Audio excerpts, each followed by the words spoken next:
was hard doing it just in one state, it's harder to do it in all 50 states.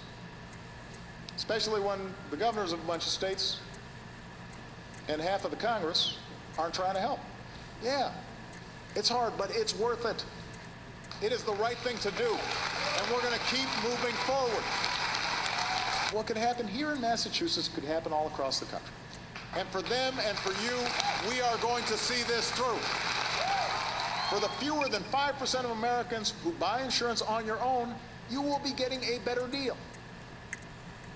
So anyone peddling the notion that insurers are canceling people's plan without mentioning that almost all the insurers are encouraging people to join better plans with the same carrier and stronger benefits and stronger protections, while others will be able to get better plans with new carriers through the marketplace, and that many will get new help to pay for these better plans and make them actually cheaper. If you leave that stuff out, you're being grossly misleading, to say the least.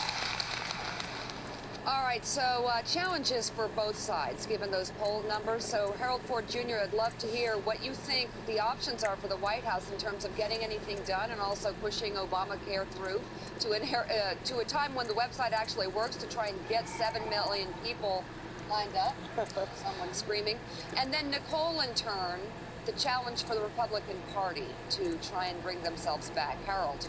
I think it's a moment of inflection for both parties, a moment for reflection, and it's an inflection point for both parties.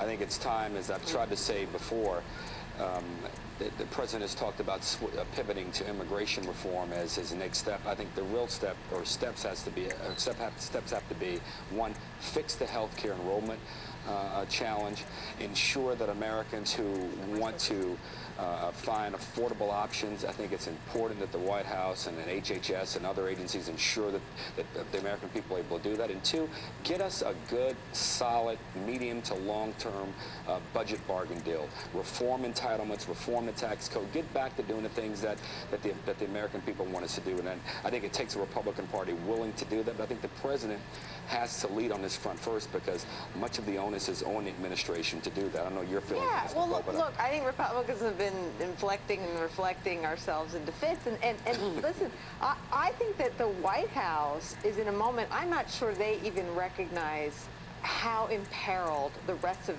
Barack Obama's presidency is at this moment. I have been in a White House at these approval numbers. And the most devastating thing isn't that you lose credibility among your press corps, which seems to be happening with Obama's pledge that turns out not to be true, that if you like your plan, you can keep it. The most devastating thing to Obama's White House isn't that the Republicans are united against them. Democrats were united against George W. Bush for the entirety of his presidency. The most devastating thing for the Obama White House is that they're losing credibility among Democrats. And they're doing that because they are incompetent, not because they're wrong. There are a lot of Democrats that are willing to go along with them, that are willing to get behind him. He won 2 presidential elections in a decisive manner. But they have proven that they do not know how to run a competent policy process, and they are proving now that they can't run a political process behind their policy initiatives. And that's where this White House is looking at numbers that continue to slide down.